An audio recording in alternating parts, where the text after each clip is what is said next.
welcome back to another video. I am obviously Perseus Hades Scissorhands, and welcome back to another episode of Our Life Forever and Always. No, Beginnings and Always.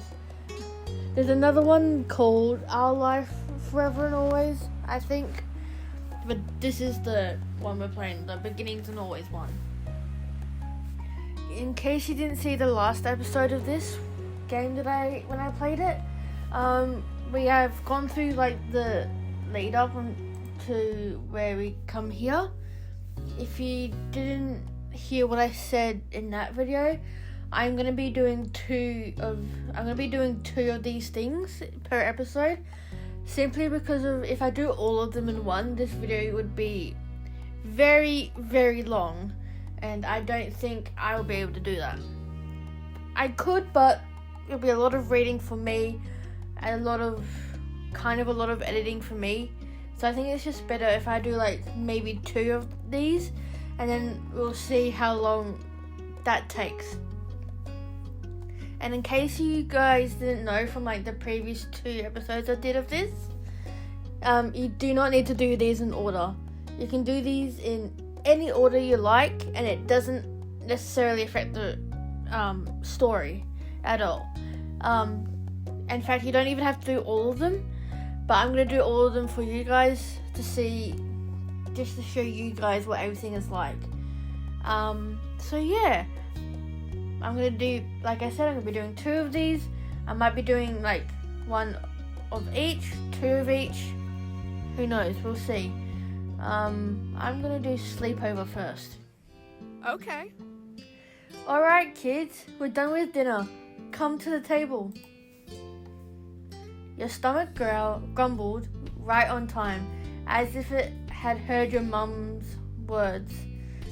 You halted your game and looked over. Mum was almost done setting the table. She was walking around the mahogany wood in the process of putting down cutlery. Mummy was still in the kitchen, humming under her breath as she turned off the stove and put empty pots in the sink to wash. From beside you, Lizzie stirred, uncrossing her legs and standing up. She stretched her arms above her head. Finally, I'm ready to eat. Then she cast a sly glance in your direction. You recognized that look. The last one to the table was a rotten egg. I haven't... But it was too late. Lizzie had already bolted towards the kitchen. You tried to catch up to her. You stayed sitting. You yelled at her. You threw a cushion at her. You stayed sitting. If you didn't get up and race her, then technically Lizzie would be winning against nobody. She could have that kind of victory. You crossed your arms over your chest, remaining seated and watched. In a short distance to the kitchen table. It was a short distance to the kitchen table. Lizzie managed to get there easily enough, slapping her hand over the wood. Mum moved just before Lizzie could bump into her. With an exasperated sigh, she resumed her work. I win again! You didn't win, because you were racing against yourself. Because you cheated. Okay, you won. You didn't bother trying to talk her about that. I won! That means you're a rotten egg. Lizzie grinned, her hands on her hips, then looked over your shoulder. Cove, you think so too, right? She blinked. Oh, you blinked. You hadn't noticed what he had been doing during this little event, which wasn't much. You spotted Cove still on the floor. His legs were crossed beneath him, the arm with the cast resting in his lap. He looked at the two of you with a slight frown. It felt sort of strange to see him still here so late? Tonight, Cove had come to your house for a sleepover. Your mum's and his dad had planned it a few days ago. You weren't surprised. You were the one who asked your mums about it. You were excited when your mums told you their idea. There was so much to do. It made you quite nervous. You were excited. You had considered all the games you would play and other stuff you could do with Cove for a few days. And you even helped Mum search the storage room for a sleeping bag and extra bedding to prepare for his visit. Cove pursed his lips at Lizzie's question, but he didn't respond. Maybe he was planning on ignoring her. Not that Lizzie would make it easy. Come on! Well, did I win or what? No. No. What? I don't think you won. How come? It's not my fault chance is slow. Cheating's cheating, and cheaters never win. You always pick her side. You always pick her side. Cove snuck a shy peek at you before answering her. I pick her and she picks me. You're a couple of rotten eggs then.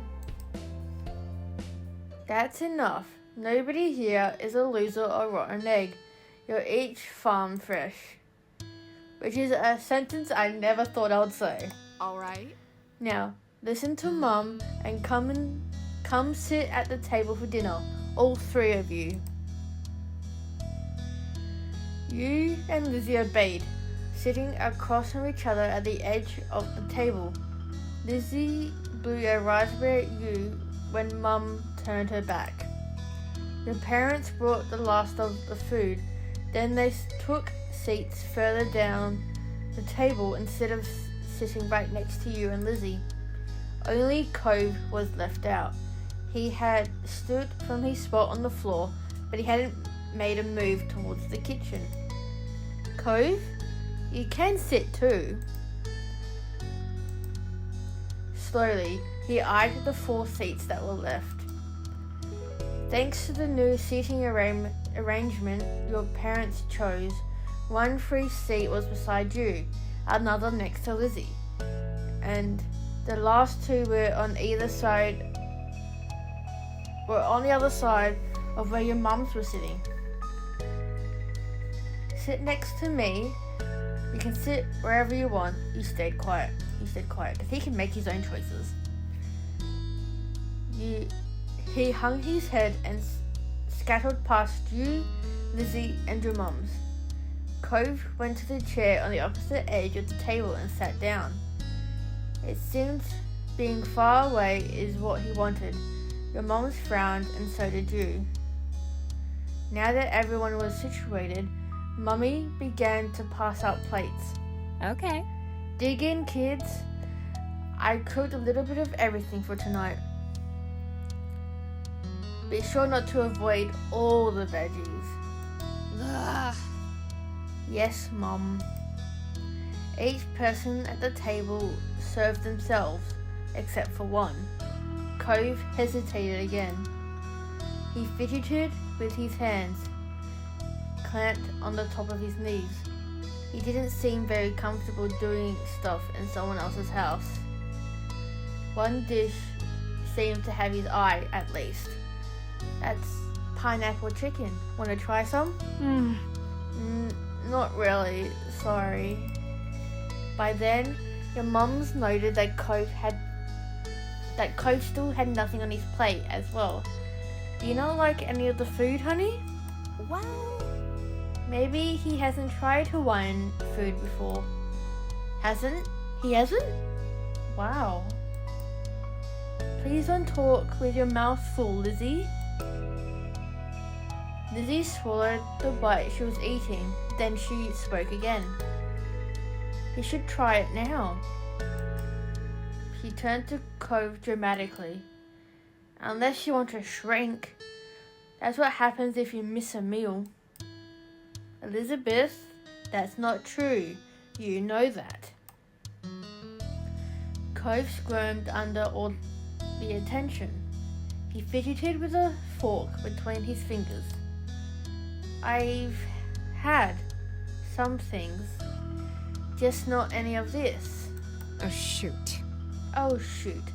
I knew I should have asked your dad what your favorite foods were. It's alright, Lonnie. Maybe he'll find a new favorite today. You weren't so sure about that.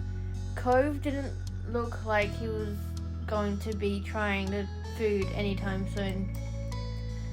You let your mums handle this.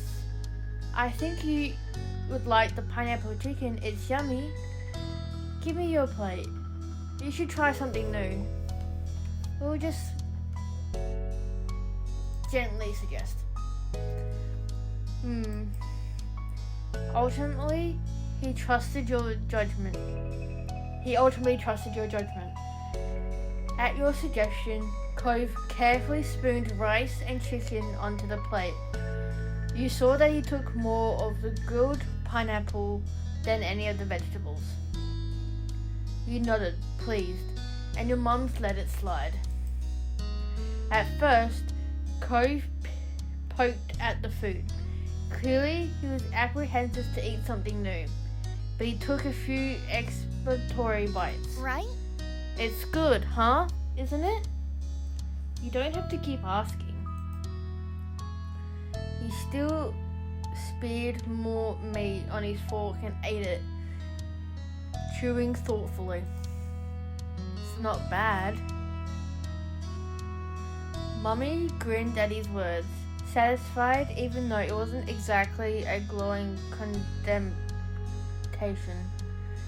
Lizzie wasn't mollified. You're so weird. Don't be mean to your friend. We're not friends. Oh.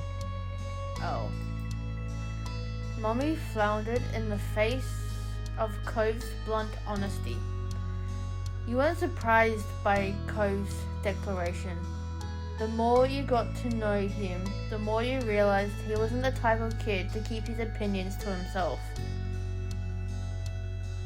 He wasn't easy to get along with all the time, though Cove didn't make much of an effort either. You hope Cove thought of you as a friend. The two of you were friends, right?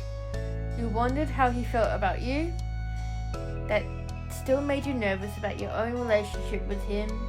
At least the two of you were definitely friends. Made me nervous.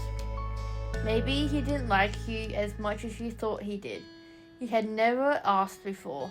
Or you had never asked before. When Cove gave you a look, he returned a small smile, and that made you feel a little better, even though you were still unsure. Your mummy looked at Mum and only got a shrug. No. Elizabeth, don't call someone weird. There's no such thing as weird. As a weird person and a non-weird person. They're just different perspectives. It's not a nice thing to say to someone, anyone, but Pam. Mummy tried to whisper exclusively to Mum. Her attempt to make it audible over the sounds of clanking silverware meant you caught the quiet words anyway. They're not friends. He said so. As parents, we can only try, and sometimes we fail. Not all kids will be thick as thieves. Now less talking and more eating, kids. You need to clean up and start winding down for bed soon. But Mom! No buts. We've talked about this. Your bedtime will be moved back in a few years. For now, you don't get to stay up late. Lizzie sulked, muttering under her breath and about how it wasn't right. You laughed at Mum's phrasing. You groaned as well. You stayed quiet and finished your meal. I stayed quiet because my mum was kind of the same. It was good food and you were pretty content with just eating. you were content to keep eating. That's the idea. Good job, Chance. Everyone else, get to it. The rest of dinner passed by uneventfully. Cove was silent for most of it, even when he nudged him and tried to get him to talk. All too soon, the table was cleared, the games in the living room were put away, and you were all steered to your bedrooms. Mum finished tucking in and kissed your brow just as Mummy poked her head in the room. All ready for lights off, you two? You were lying comfortably in your bed, the blanket hiked up under your armpits. You would kick it off later if it got too hot. Mum had set up the sleeping bag on the floor for Cove, just beside your bed. He had already wiggled inside. You nodded for the both of you in response to Mummy's question. Good night. Perfect. I will go say goodnight to Lizzie then. Mum tweaked her nose, chuckled when you squawked in annoyance, and left. Mummy took her place, sitting on the edge of your bed. Sweet dreams. Sweet dreams, sweetie. She pressed a soft kiss on your forehead. She giggled as strands of her hair fell forward and tickled you. Mommy smiled down affectionately at you, then moved her attention to Cove, who watched from his spot on the floor. Do you need anything before falling asleep, honey? What does your dad do? Sometimes he picks me up and lifts me really high, and he shakes his hands like he's gonna let go, but then he catches me again. He keeps doing that until sometimes he drops me on my bed, or other times he lowers me down and we pretend like I'm crashing. Cove had become pretty excited when talking about the nightly ritual he and his dad shared. He seemed to realize how animated he was and bashfully quieted. But I don't want to do that here. Aww. Oh, how fun. Though I think you're right that it might not be a good idea to do that tonight. The sleeping bag might not be a soft enough landing. If there's anything else, you can always ask me or Chance's other mum. But I'm the nicer one. Just don't tell her that. She laughed good-naturedly and stood up. Take care. Sleep well, Cove. Night. Leaning against the door jab, she rested a hand on the light switch and looked to you. Good night. Sleep tight. Don't let the bed bugs bite. With a last smile, Mummy turned off the lights and stepped out, closing the bedroom door behind her. You listened to her footsteps fade as she walked down the hallway. But even as the sounds vanished, your eyes stayed open. It was so exciting to have Cove spending the night. You were happy that Cove was spending the night, but you couldn't shake the conversation from earlier at the dinner table. Cove had said that he and Lizzie weren't friends, but that wasn't the part that was bothering you. You couldn't stop from wondering what he really thought of you. You decided to ask him. You kept quiet. Too much of a big conversation now. Whether you were friends or not, you enjoyed hanging out with Cove, and you were pretty sure he felt the same way. That was good enough for you. You started when Cove sighed deeply. You turned your head to look in his direction. In the dark, you could only see a faint outline of a lump under the covers. Cove? What's wrong? What was that? Could you be less loud? Could you be quieter, please? Stop that. What's wrong? I can't sleep. Why not? He shifted, or at least you thought he did. He couldn't see anything, since your eyes were still adjusting to the dark, but you heard his sleeping bag rustle. I want to be in my bed. Same bro. Oh. Cove sat up. Your eyes had gotten used to the low light level, so you could see him better. He got out of the sleeping bag, wobbled towards your side table, and pulled open the top drawer. What is it? I'm getting my glasses. You sat up too, watching as he reached inside. He paused for a second, then pulled his hand out. Instead of his glasses though, he was holding a book.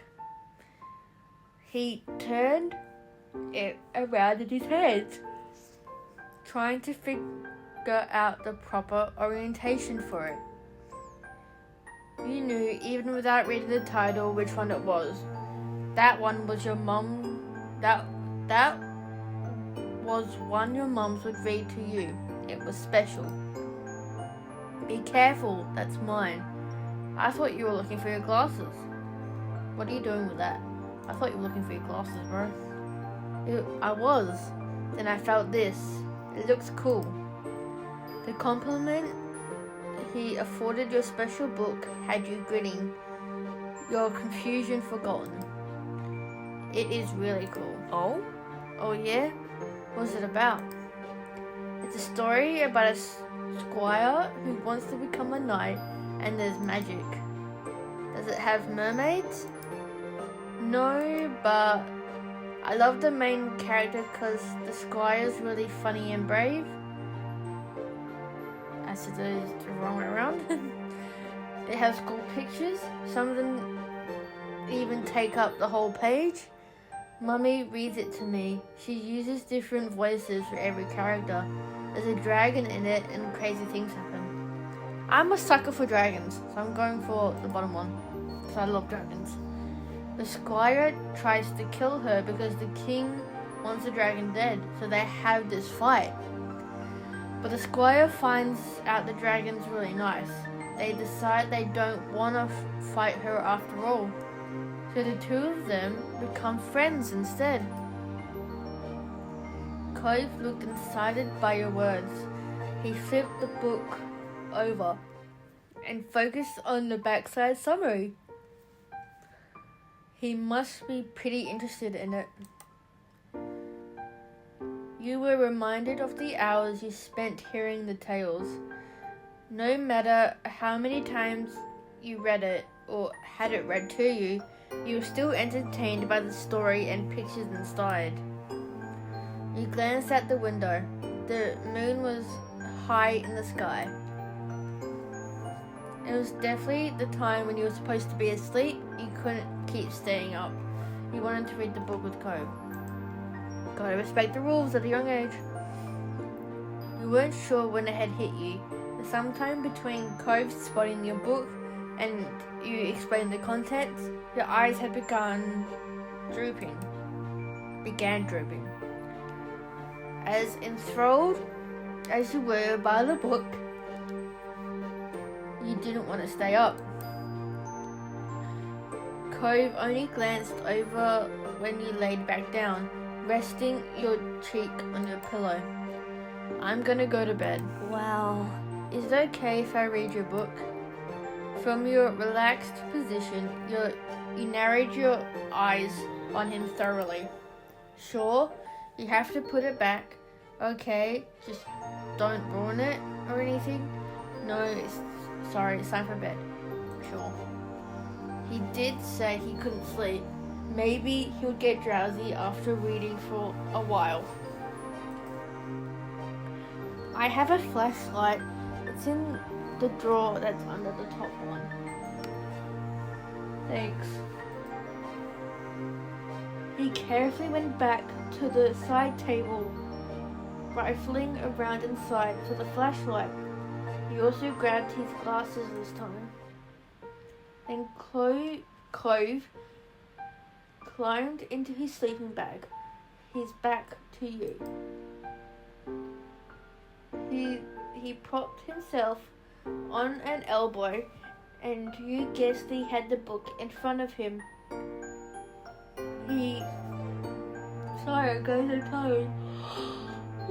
Sorry, I'm tired. He clicked on the flashlight, angling it away so the beam of light didn't shine on you.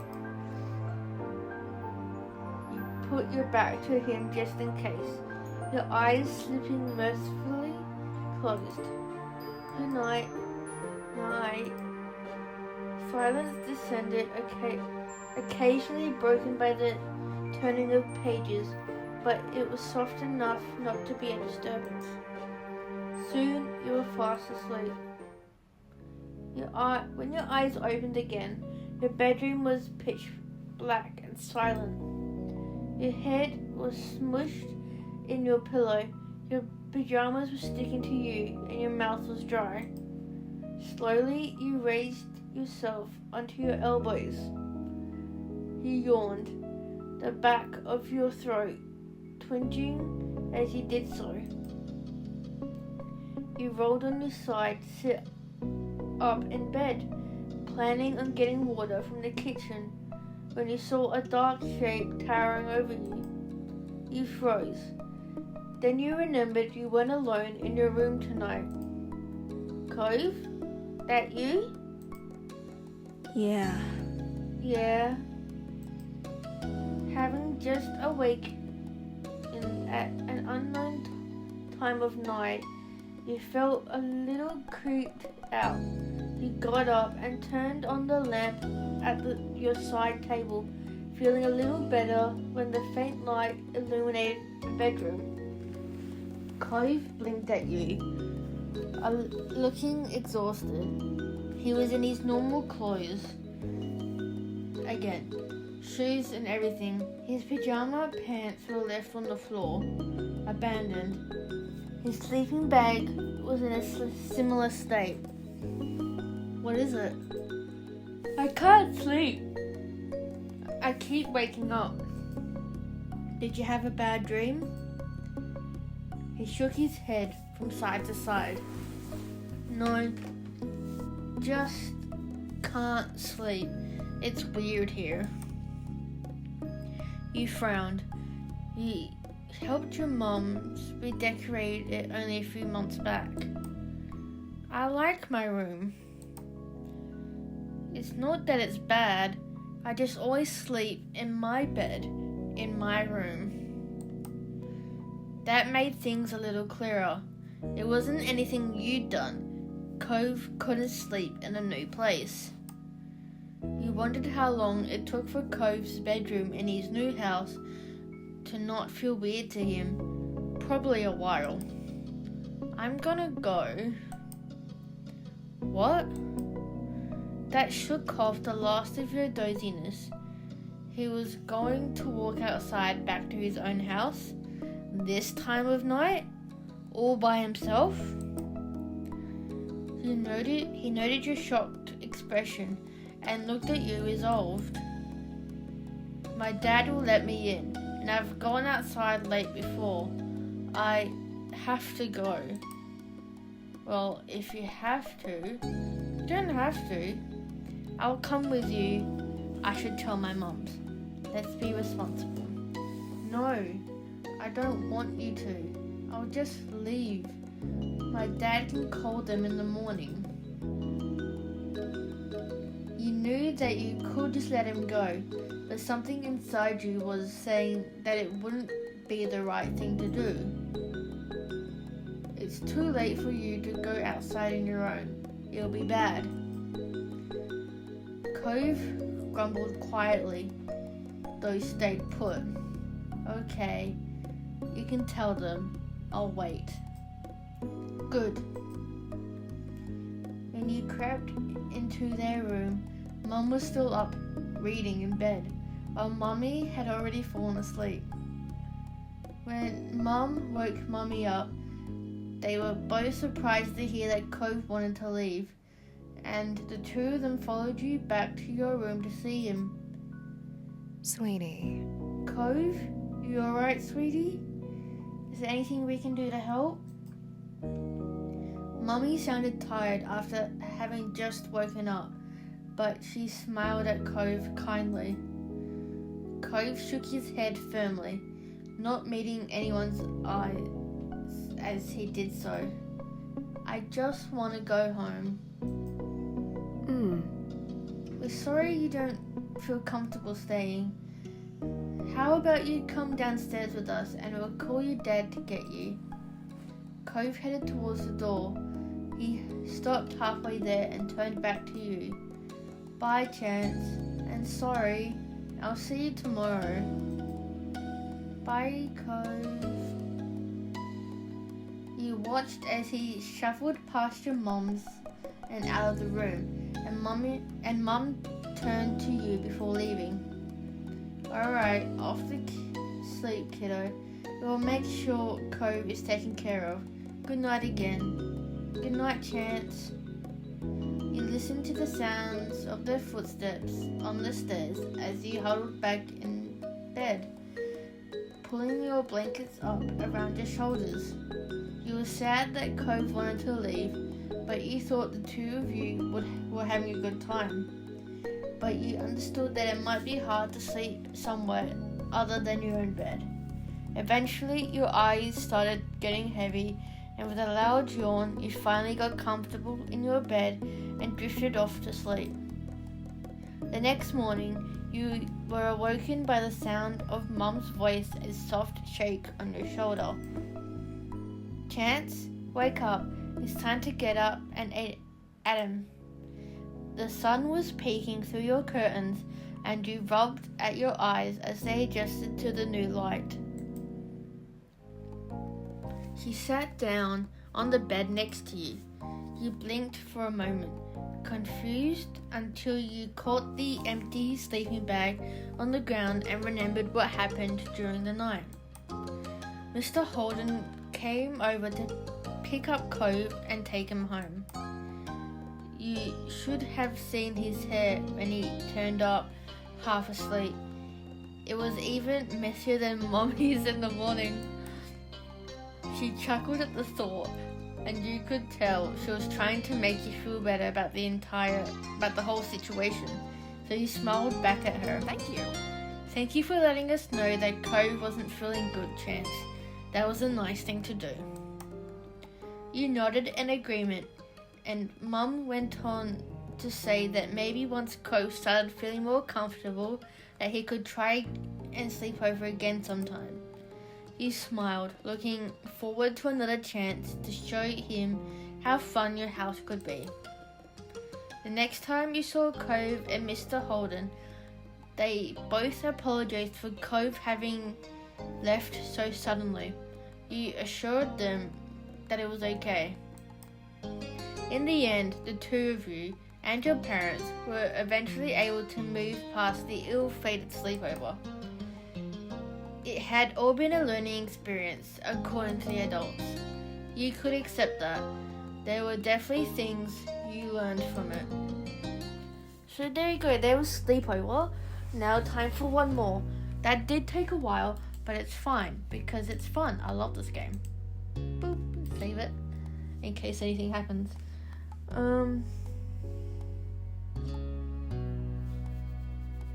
Let's go for Grown Up. One sweltering summer day, you were in your living room with Cove, listening to the sounds of the birds chattering outside the window while you lay across the rug on the floor. Cove's dad had dropped him off earlier, and your mums had left the two of you, along with Lizzie, to play amongst yourselves. It had been too hot to go outside in the afternoon, at least according to Mommy, so your sister was starting to get impatient waiting for her golf class that evening. The three of you had trouble finding something to do. The beach and the playground were off limits, and you felt that it was too warm for anything like playing with your fuzzy toy animals. Then suddenly, a light came to Lizzie's big brown eyes, and her smile spread wide across her face. Having an idea gave her a whole new wave of energy. Since we're stuck inside, we should be adults. They don't play outdoors anyways. They're always inside and telling everybody you're too busy to play. Why? Why? Duh. I said why. And it'll be fun. Duh. What do they do inside that we don't, besides use the phone a lot?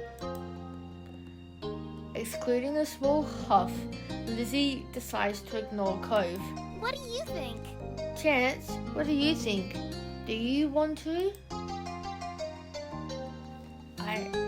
Cove said that doesn't sound fun.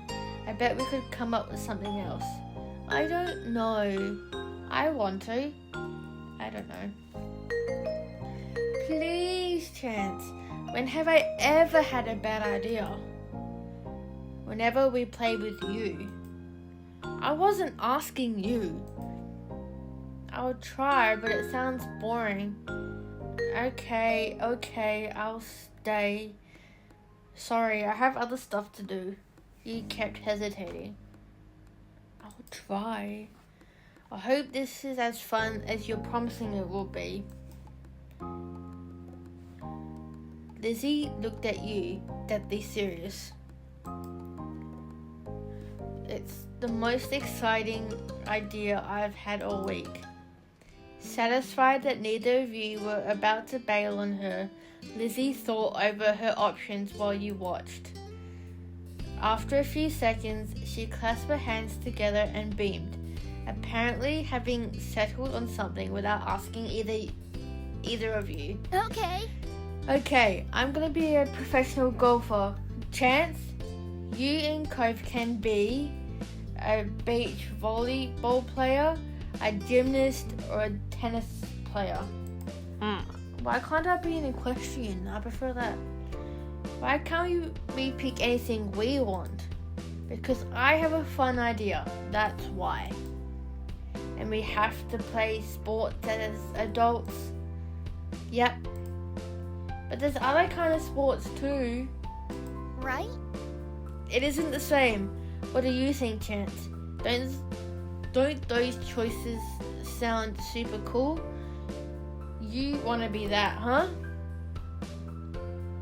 Is there anything else we can be? Please, I'm not reading out all those options. Lizzie stomped her foot on the ground. Nope, come on, just decide already. Knowing Lizzie wouldn't let this go anytime soon, you sighed. Cove wasn't impressed with Lizzie's attitude, though he didn't bother talking more about it for now. You thought over the list of possibilities: beach volleyball, gymnastics, or tennis. Out of all of them, you would prefer tennis. You remembered Mommy had a couple of old tennis rackets lying around somewhere, but you forgot where you had last seen them. You could check the attic for them, although Lizzie probably wouldn't let you run off and do that now she had you here. Yes, that was clearly the top option. Okay, I'm gonna be a tennis player. Alright. How about you, Cove? I pick volleyball. I'm gonna have a drink because all this reading is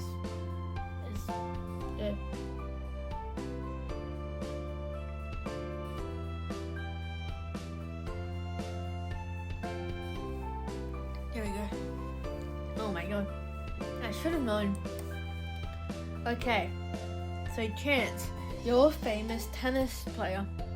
And Cove, you're on a popular beach volleyball team. And Lizzie's ponytail bobbed as she proudly stretched her arms wide. We're Olympic athletes who just competed in the Olympics. Cove didn't seem all that impressed with the announcement. He made a face and adjusted his glasses on his nose. That's really specific. Specific. Rude. That's what makes it fun. Anyway. Lizzie marched back and forth in front of the both of you, getting lost in her own imagination. I won all gold medals and people are calling me the next Mickey Wright. Who's that? Lizzie stopped in the spot and turned on him, her brown eyes shining with impatience. It doesn't matter if you know who she is, it's a golf thing. You guys won medals too. Cove, your team was bronze, and Chance, you barely missed out on gold and got silver. It's more real if we're not all first place. Silver sucks. I don't want silver. I'm okay with that. We can do better than silver. Silver's not bad. Nice. You stayed silent. Silver's not bad. It's better than nothing, to be honest. You may not be first, but you knew that silver medals were still really good to get at the Olympics. But it isn't gold. Sorry. Lots of people lose at the Olympics. Them's the breaks. Then you're the one who did, not me. Lizzie looked taken back by Cove's declaration, as though the thought of her losing was completely absurd. No way. It wouldn't make sense. I'm already practicing my golf game. She took a golfing stance to make her point, pretending to swing her club and hit an invisible ball. So what kind of house would you want to live in? Cove hadn't changed his mind about winning, but thinking about where he lived as an adult appealed to him, apparently because he looked back at Lizzie with some of the anger fading. I'm going to live on the beach. Lizzie made a face at him, poking out her tongue. That's kind of boring. We already have that. No, not like the normal houses here in the street. On it, right on the sand, by the water. Just like that, all the tension was back. You hadn't even had a chance to choose where you would want to live. That's not very fun or smart, Cove. You can't live on a bunch of sand and shells. But I want to, and I will.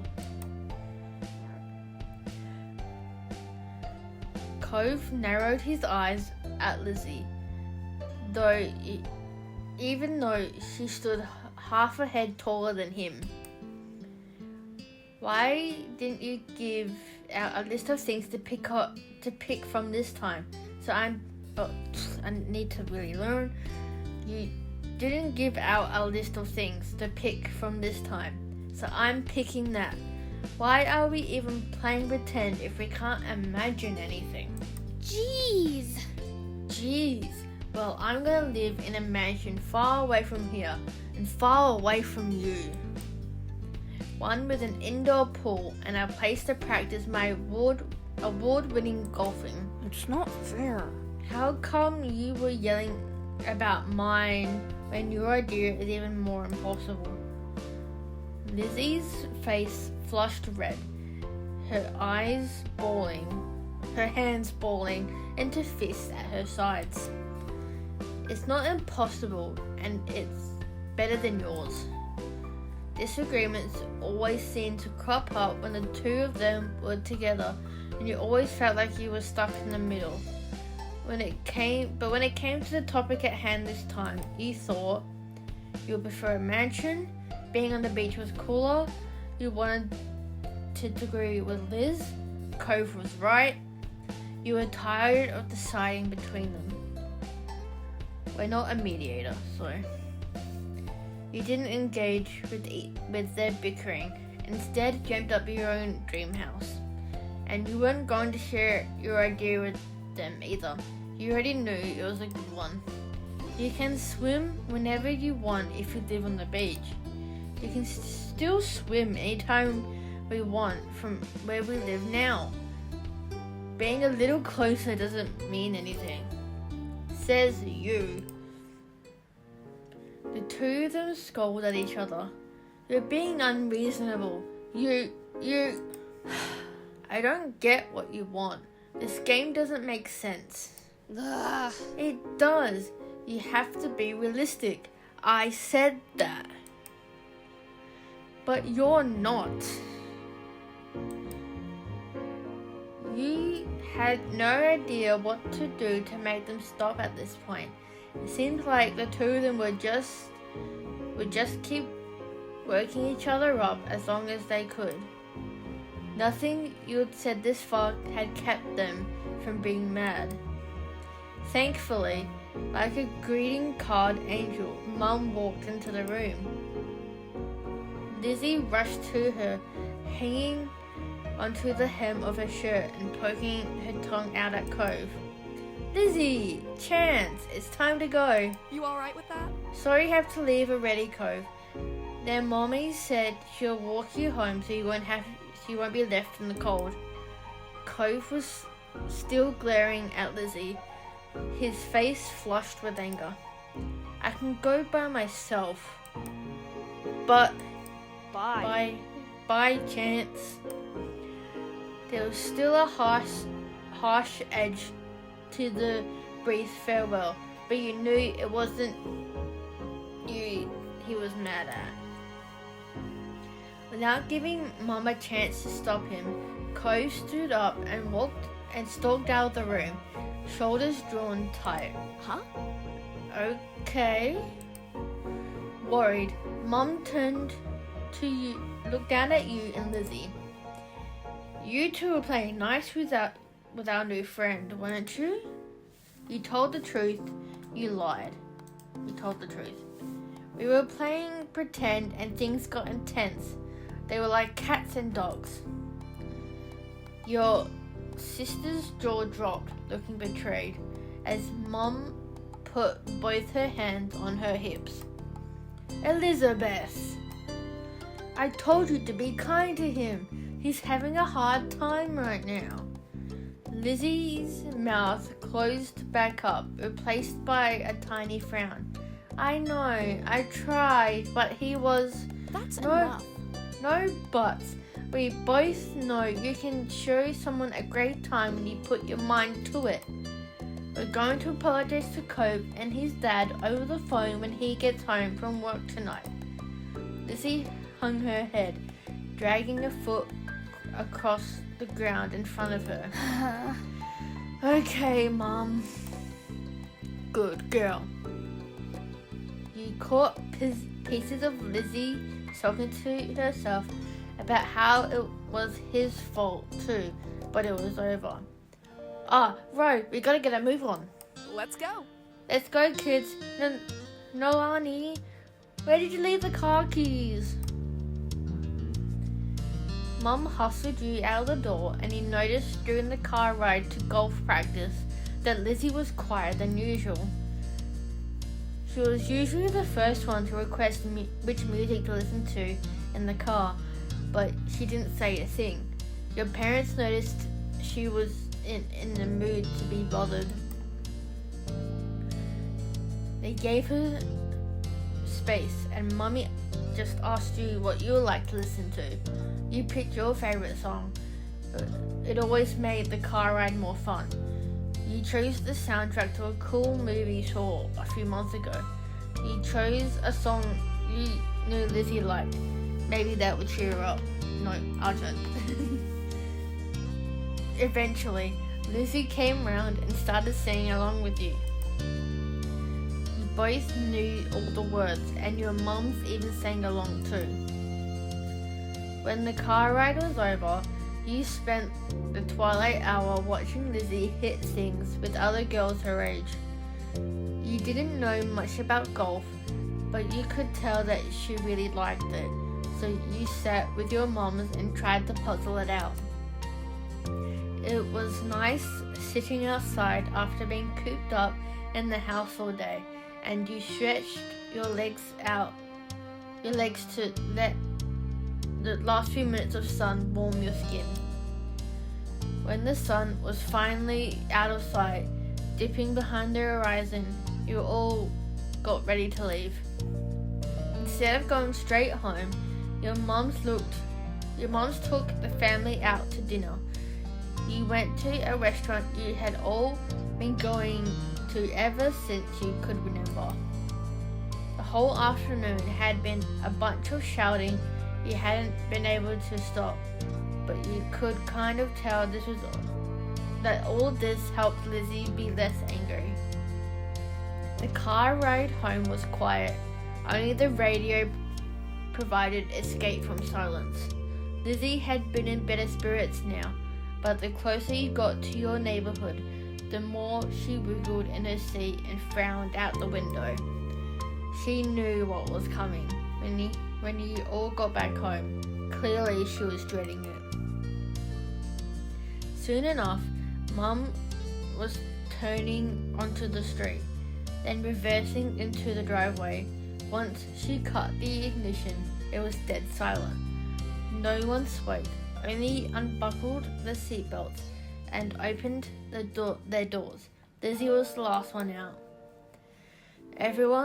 Once everyone was inside and done taking off their shoes, she propped her hands on her hips. So, Now then, Mr. Holden's car is in his driveway, so he should be back from work. That's good news, isn't it, Elizabeth? You and Cove can hash things out before the day's gone. Lizzie didn't complain or put up a fight. Her head ducked so she didn't have to meet anyone's eyes. She nodded once. Good, let's move this to the kitchen. Mum went over to the house phone, the rest of you following behind her. Mummy put a gentle hand on Lizzie's shoulder as they walked side by side. You watched them from the back. This was only happening because you told on Lizzie. You didn't regret it. You felt a little guilty, like you had betrayed your sister. You hadn't liked doing it, but you had to. But it was her fault for doing it in the first place. You didn't regret it. You frowned to yourself, recalling how Cove had left in such a bad way. Hopefully, time and Lizzie's pending apology would raise his spirits and smooth things over between them. The four of you stood around the kitchen in a lopsided square. All eyes were on Lizzie, who kept her gaze on her feet. You remember the number of Cove's house, don't you, honey? She jerked her head in another nod, solemn. Without further prompting, she stepped forward and began to dial. This episode's going on for very long, I'm sorry.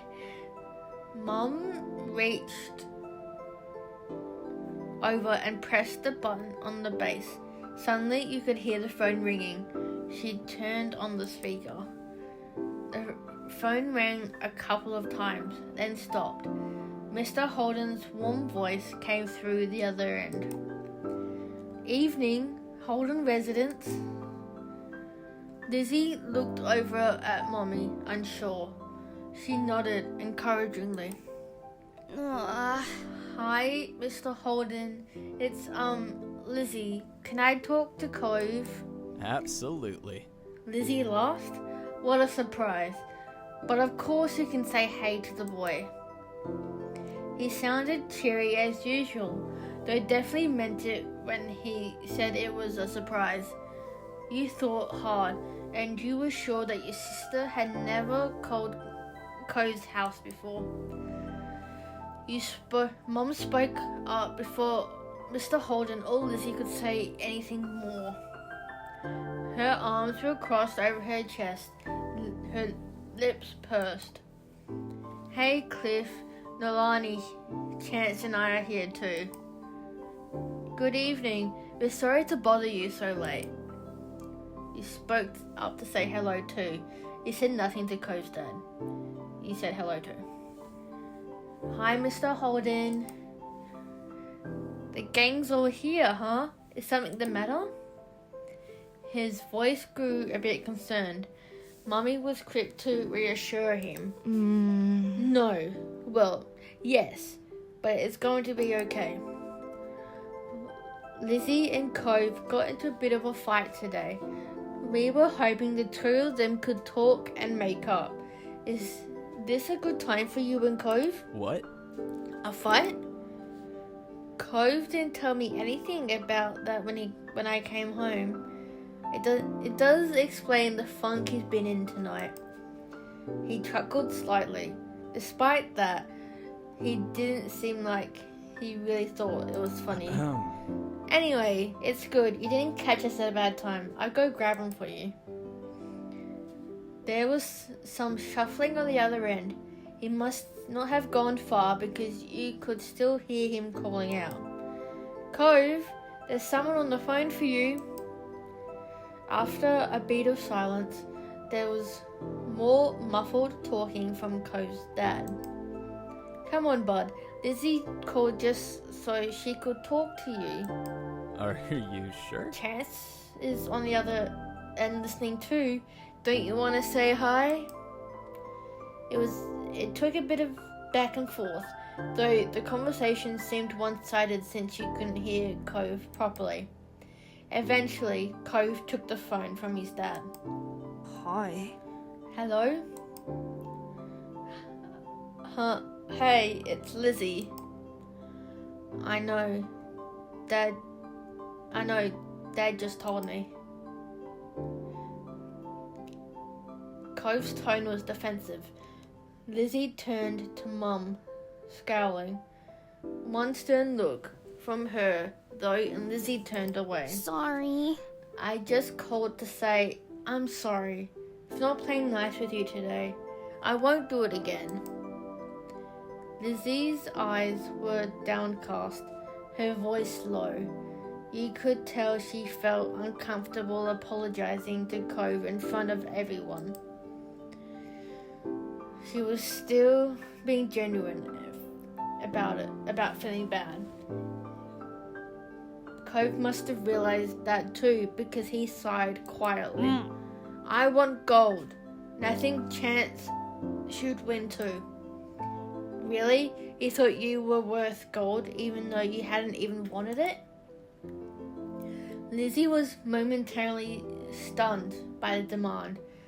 She probably forgot that it had even happened already. Alright, we all win gold. Okay, I guess I'm sorry too. A sense of relief washed over everyone at his acceptance of the apology. Mum uncrossed her arms while Mummy's shoulders relaxed. Lizzie's eyebrows raised up. He wondered if she thought that he would refuse her apology.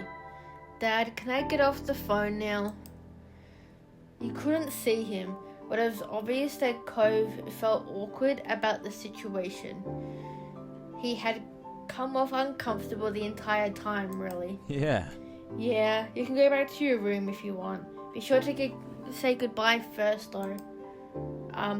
Bye, Lizzie. Bye. Bye. Bye, Chance. You perked up at the mention of your name. You smiled, even if you couldn't see it. Bye, Cove. With that said, Cove must have handed the phone to his dad and left since Mr. Holden spoke up. That's a relief. All is well that ends well, as they say. Thanks for arranging this. I'm sure he appreciates it. As Mum replied, Lizzie tugged on Mummy's hand to catch her attention. Can I go now too? Good job. Sure, sweetie. Thank you very much for apologizing to Cove. Mum flashed a brief smile at Lizzie and nodded her agreement. Given permission to leave, Lizzie scurried off towards the stairs. She seemed to be feeling much better with the incident behind her. Mum and Mummy returned to the phone, taking it off speaker. They continued talking to Mr. Holden. You couldn't tell about what. You were glad that was the end of it all. Lizzie and Cove might not get along, and probably still won't, but they weren't mad at each other anymore. Mum and Mummy weren't upset either. Everything was finally back to normal. With that thought, you retreated to your own room with a spring in your step. Well, that took much longer than I expected. I was expecting maybe 40 minutes, not an hour. But there we go. So yes, thank you for watching this video. Give it a like if you liked it, and feel free to subscribe if you want to. And let me know if you want to see a part 3, even though I'll probably be doing this anyway because of the fact that I really do love this game. So yeah, I'll see you all next time. Bye!